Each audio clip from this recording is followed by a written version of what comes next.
The information contained within this video is not intended to be a substitute for professional medical advice, diagnosis, or treatment in any manner.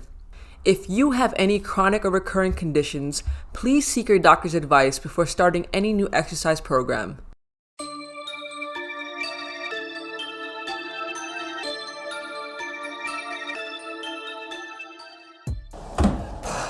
Hey everyone, welcome back and thanks for joining us today on episode 3.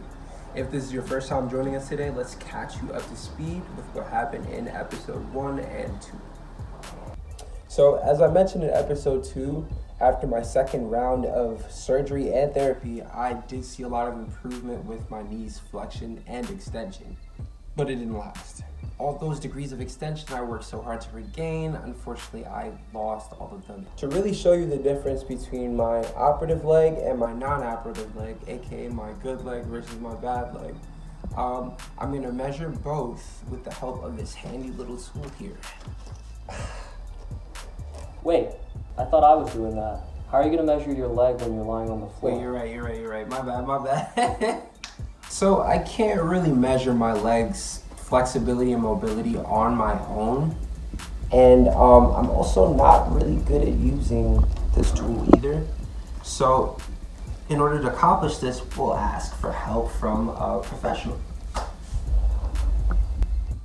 My name is Kevin Sun, and I've been working as a trainer for Equinox for the past 2 years. Before that, I was also a D3 track and field athlete for the City College of New York. After graduating in 2017, I volunteered at HSS in the motion analysis lab while also coaching at my alma mater as the head high jump coach.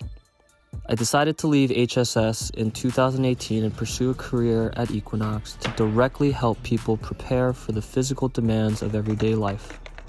So in short, you'd say that you have a pretty good understanding of the body, its anatomy, and added to all this, you have your own athletic history yourself.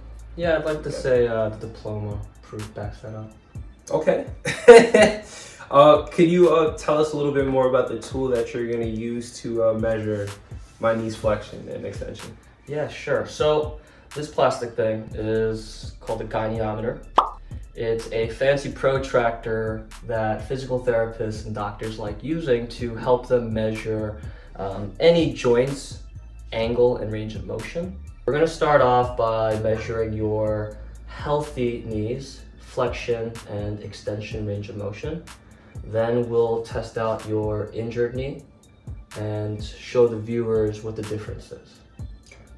All right, Eli, so we're going to test out your healthy knees active flexion first. So I need you to lift up your foot, left foot off the ground. Try to get it as close to your butt as possible.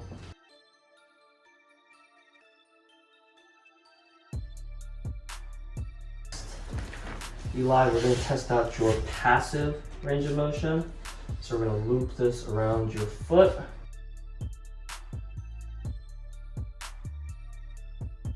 All right, Eli, next we're going to test your injured knees, active flexion. So get that heel as close to your butt as possible. Next, we're going to test out your passive range of motion.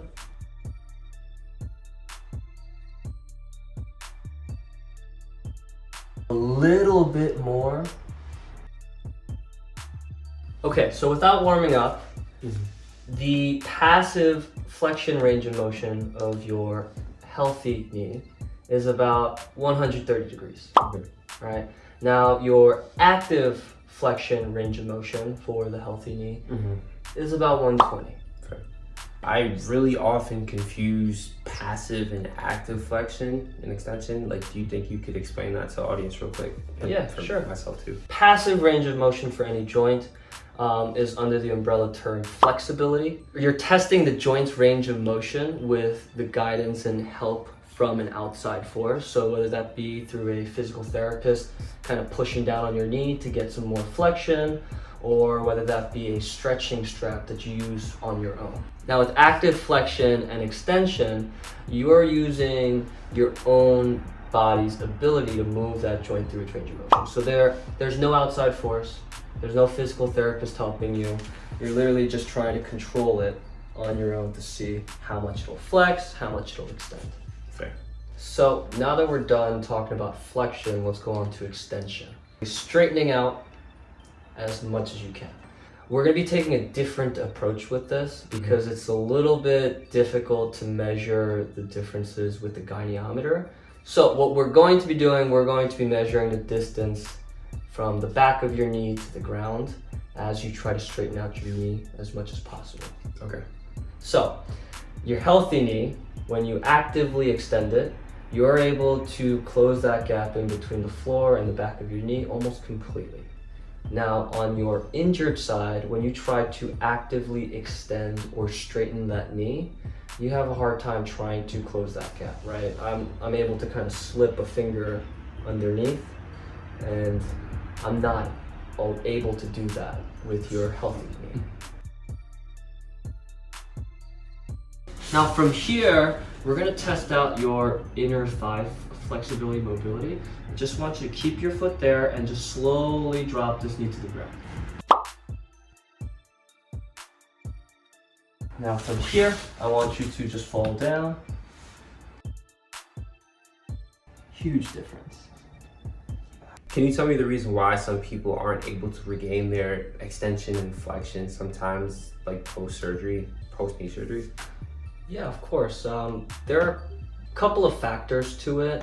It's not just one thing. Complications during surgery, right? You have a buildup of abnormal scar tissue and it just kind of locks it up. Now, another thing could be just not using it enough. When you stop moving that knee, it locks up, right? Your body likes to adapt to anything. So if you go through a period of not bending and straightening that knee, it's gonna want to stay in the position you keep it at. Given that you said that, I've asked a lot of doctors and different therapists about where my knee currently is, and the vast majority of them have said it's possible to regain my knee's flexibility and mobility with time. It's still possible. With a specific strength program, right, and consistent work day in, day out, you give your body, well, your knee more specifically, a chance to keep adapting and get those last few degrees of flexion and extension. Okay, so with that being said, can you share with us, audience included, how we can possibly make that happen? In the next episode, we're going to be going over a series of exercises that are targeted specifically to help you restore your knee's range of motion and also strengthen the joints above and below it. So what you need is a knee plan, right? A 3D knee plan. Okay, so first of all, how did you do that? And second of all, a 3D knee plan, what would a plan like that look like? So I won't tell you all of my secrets, but I will tell you a little bit more about the 3D knee plan. The 3D knee plan is a program that will help you fix your knee.